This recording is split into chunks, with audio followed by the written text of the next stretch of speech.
But now, excuse me, now I'm actually doing piano workshops because I think it's actually very, very beneficial to um, branch out and to do different things. And I know a lot of you have problems with piano and you have problems with doing different techniques. I talk about wrist float offs all the time. Those are actually very popular where you lift up your wrist. You lift up your wrist at the end of a section. So you play it, and then you lift up your wrist like this. It's like a fancy almost thing that pianists do. Um, there's also a need to go over scales and scale prep, starting with 5 finger scales. So what I like to do when I first warm up is I like to do a 5 finger scale, either in C position or in G position. Um, all of those. Uh, it's good to have um, those filters in place, those scales in place, and then we work our way up from the 5 note scales to the 8 note scales. So it's a little bit more involved um, in that regard. So I'm actually going to turn it on. And so when we do this, I'm going to turn on my sound here and we're going to get started.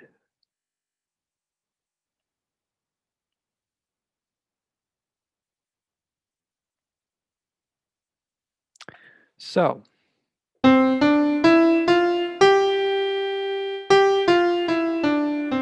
if you needed to start off,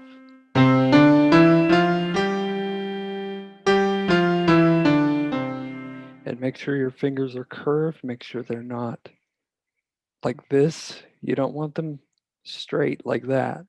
You don't want them straight on the keys like this. You want them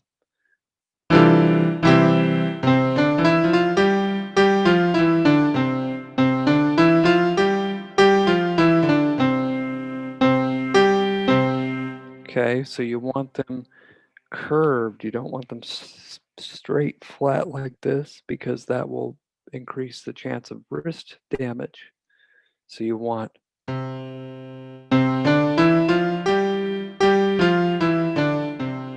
okay. Um, for those of you that are just beginning, what I normally have students do is this. I normally have them start with finding all the A's. Now there are 88 keys on the biggest piano that there is, and that's commonplace. So we're going to have A, and if you could find another A, it's there. Other A, other A, other A, all the way up. And then we're going to do the same thing with B.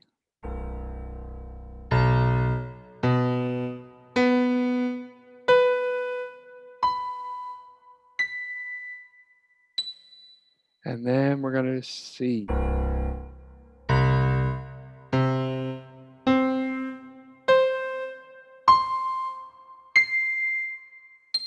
And then from D on up, it's going to be 7 Ds, which means 7 octaves.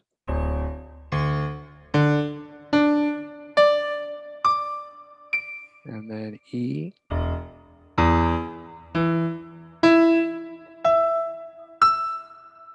And then F.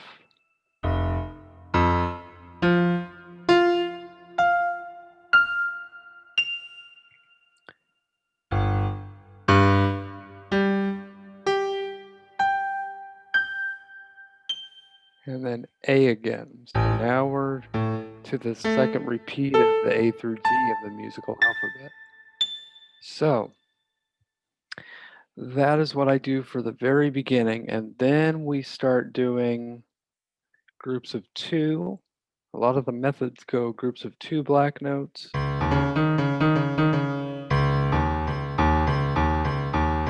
then they have groups of 3, right?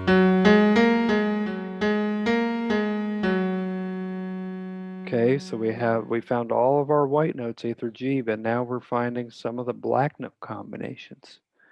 And then what else we have? So we have these. We use these black notes as anchors to find our correct positioning on the white notes. For example, if you make this one, this group of 2 black notes, it slips down. You slide your fingers down, you'll end on C, D, and E white notes.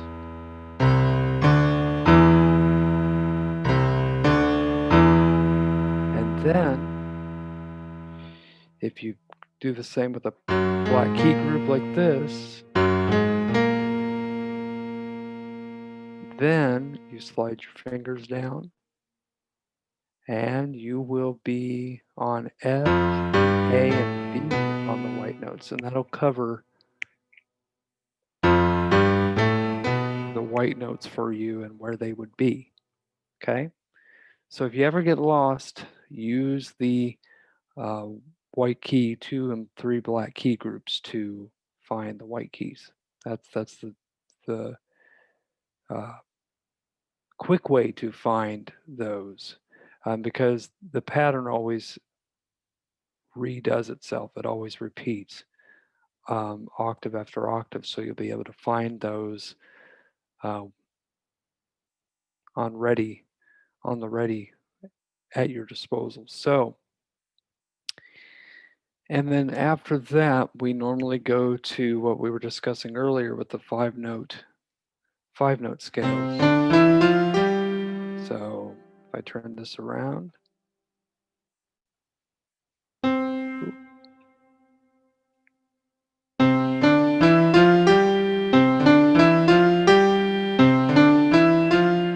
and the first position we go to in most of the books is C.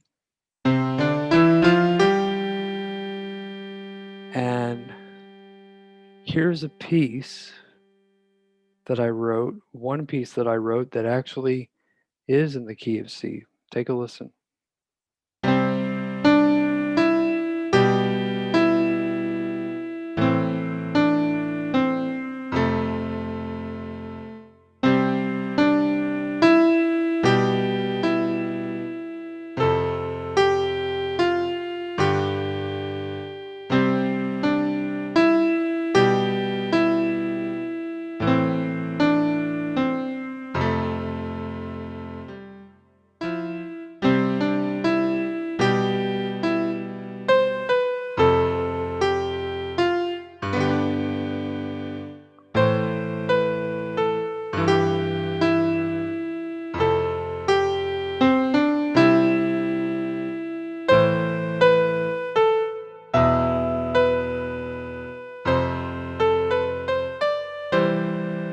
Okay, so that's one of the pieces that I wrote for easy piano with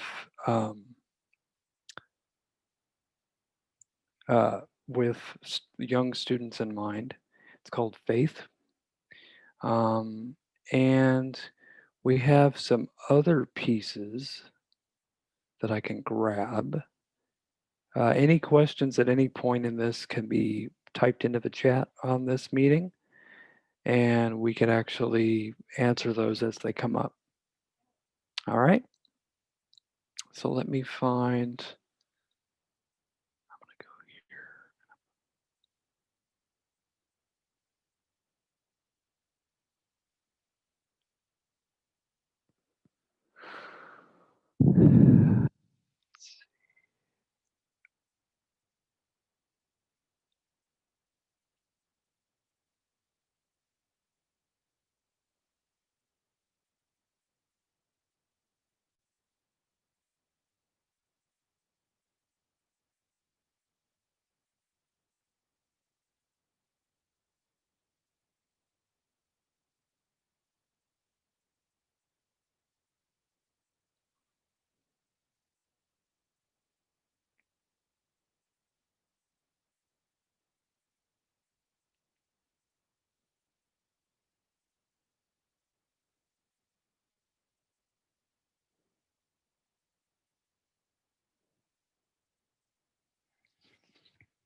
All right, so I'm going to stop that share and go to this one.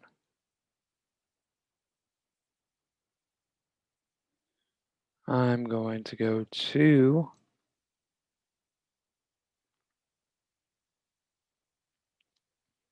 this one. You could see, whoops.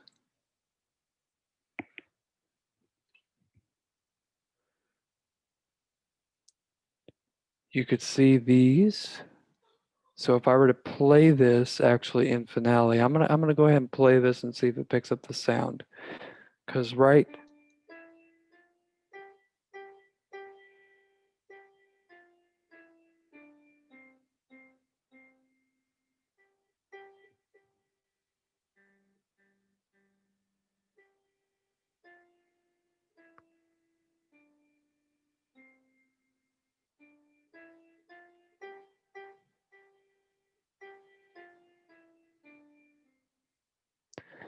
and I actually denote these. I actually put these in here just so that students will know. This is normally the right hand. This is normally the left. Okay. Alrighty then. And then we have this next one.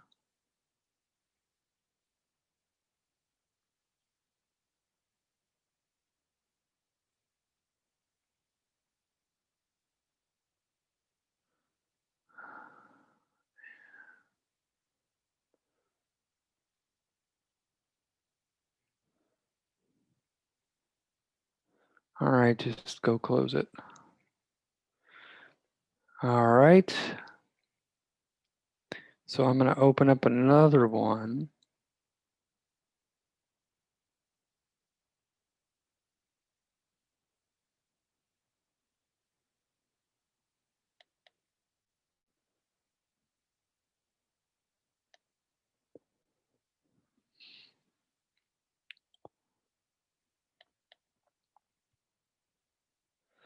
This one. And it's played like such.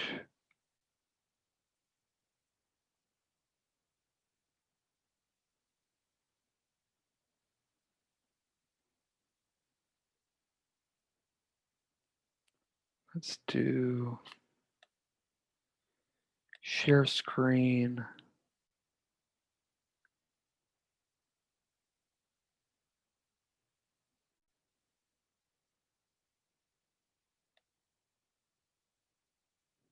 And I'll play this and then I'll show you the score. Okay, so here we go. Here's another easy piece that I wrote that you could learn. Ready? Bass C is here.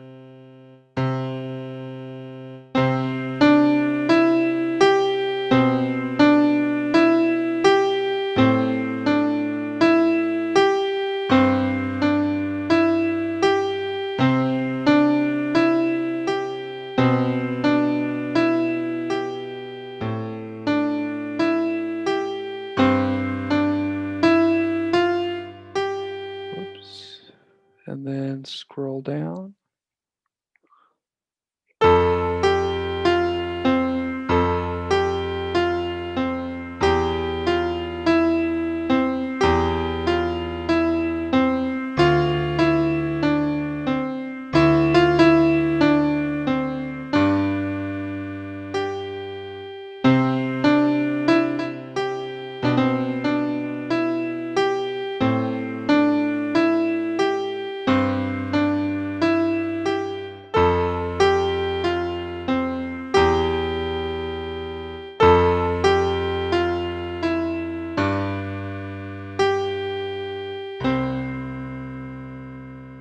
Okay, so let's go and look at the score real quick.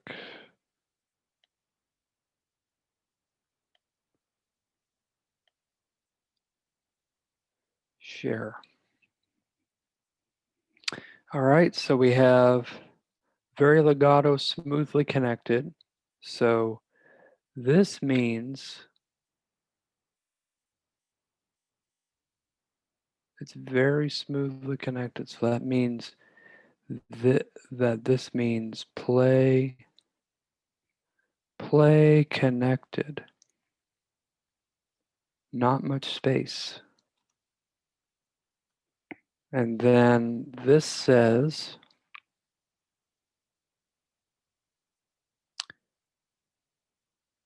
this actually says to play softly. It's not a loud piece. It's not like, crazy loud. So you have different dynamics here. Also, let's go to mouse. It does have one of these, which these are what are called crescendos. Means gradually get louder. Ba da da dee da da dum. Bum, ba. So starting off soft.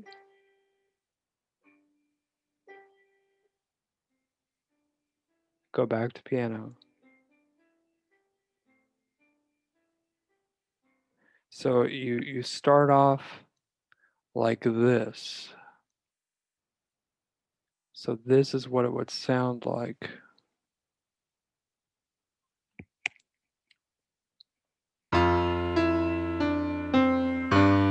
Louder.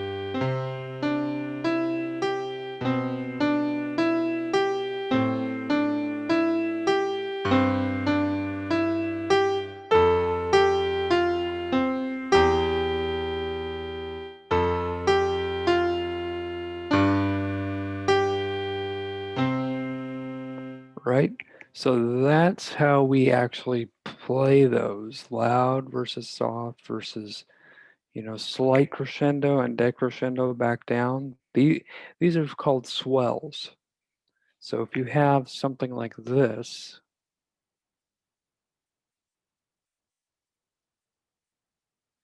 you have something called like this, like that. If you have something like that, that's called a swell.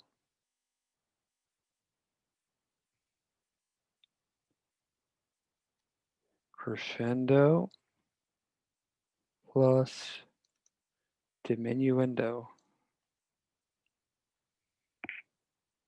And that's what you would do for that, is you would get louder and then get softer as it goes in. So that it's kind of like a breath.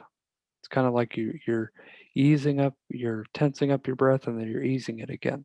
So that is a good thing to look out for with piano, is that the swells are very important. Okay. All right. So that's one other thing you have to look for. You have to also look for P, piano, soft, F, forte, loud, MF, mezzo forte,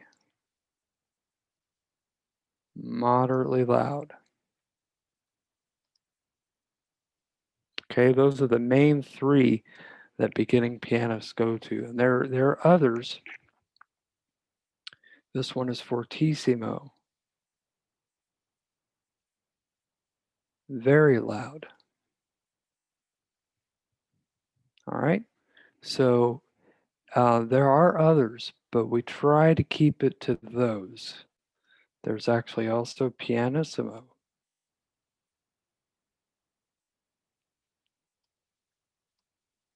So those are the other dynamics to watch out for. Watch out for the swells.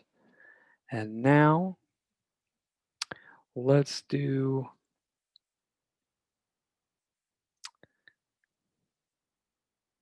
I want to do a quick interval study with you guys. And it's kind of this, like I didn't say this before, but today's broadcast is going to be sort of a mixed bag of things. So Let's go to this. So I want to take your attention to this piece for a moment. Let me share the screen again. We're going to do a little interval study on this one. Interval is the distance between two different notes in a scale or in a melodic passage. So here we have this first set. So what we're going to do,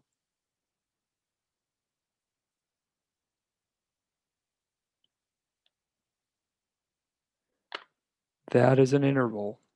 So is that. So is that.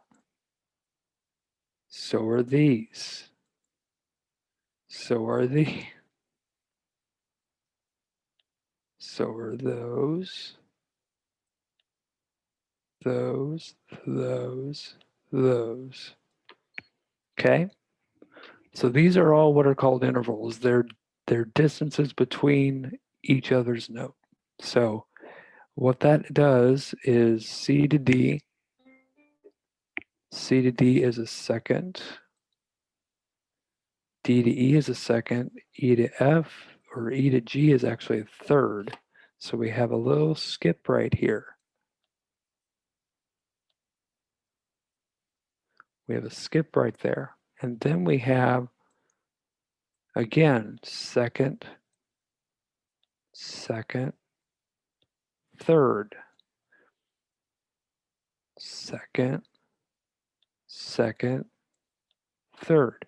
So if you look at this, you'll notice a melodic pattern. So let me change colors here.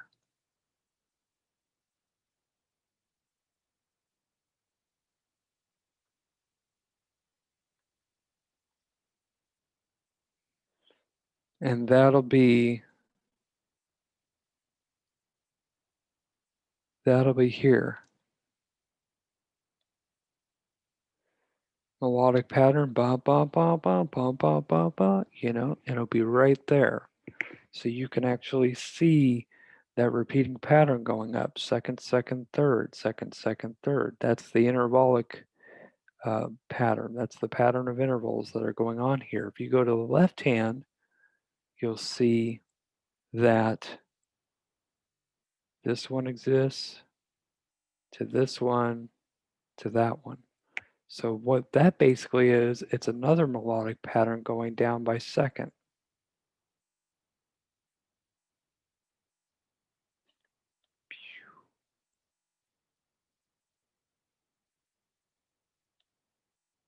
Going down by second, and it keeps doing, it's like second, second, and then goes up a fourth here. From G to C is a fourth. Okay, so you have those. You have those two. You have those two things. So you have to make sure that you're following. You could see the melodic patterns as they come up. Okay. So then the intervals are what make the melodies possible. The intervals are what make the melodic patterns possible. So when you're playing a piece, it's good to stop a minute and mark up your piece like I've just done with the intervals to help you. Or what I like to do is I like to study contour. Contour is the direction that notes are going. So let's do this.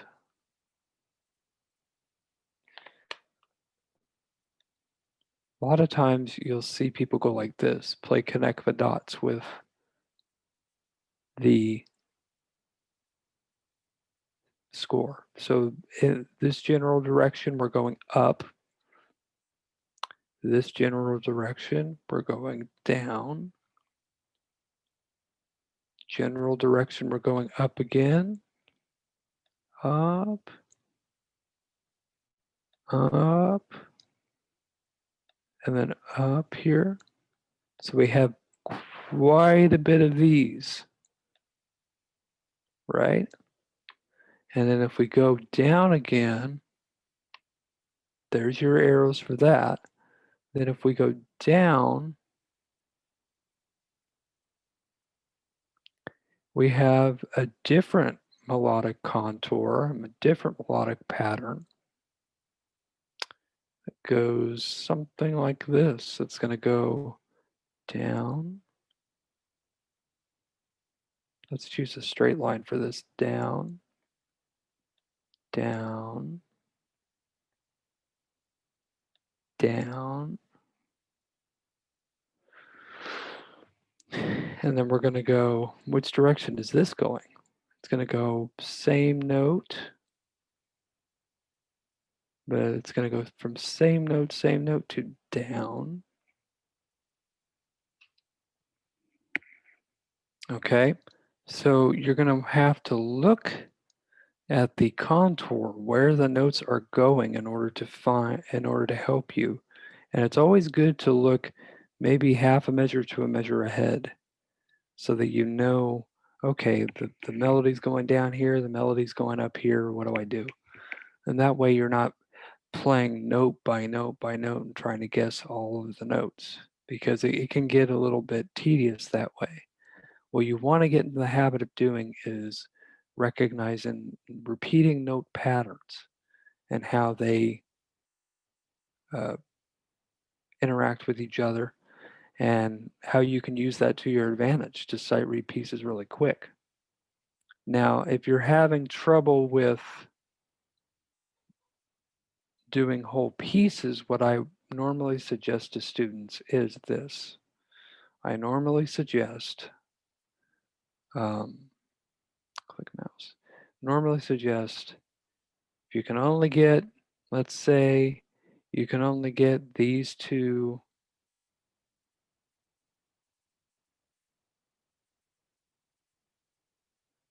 or three measures. Let's say you can only get these two or three measures in the right hand and or the left hand. That's fine. What I want students to get into the habit of doing is I want them to get into the habit of playing one line, one system, because this whole thing right here in this box, this whole thing is a system, okay, or a line. And what I want them to do, what I want students to do is to play the one line over and over and over and over and over again until they get it smooth under their fingers. Then the next day they come to practice, they play this one. And then let's, at the end of your practice, review this one and this one and play those a couple of times until they get smooth. All right. Now, there are pieces like this one that are not as hard to play. So you may not have to go as in depth with the separation of hands or the separation of the lines. You could possibly just do two lines at a time or three. But do it only until you have a problem spot that you need to work on and then work on that problem spot and then go back and do more. That's what I would suggest for this. So that is that's what I have regarding practicing intervals, lines, and systems. So any questions in the chat? Let's check.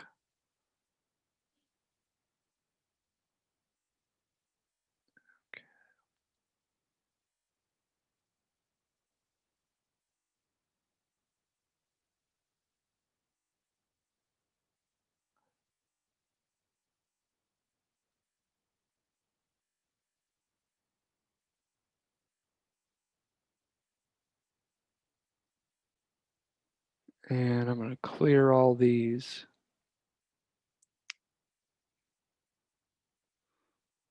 So For you beginning pianists, what I would like you to practice is I would like you to, I could actually give these to anybody who's interested and put them as a link in the description box.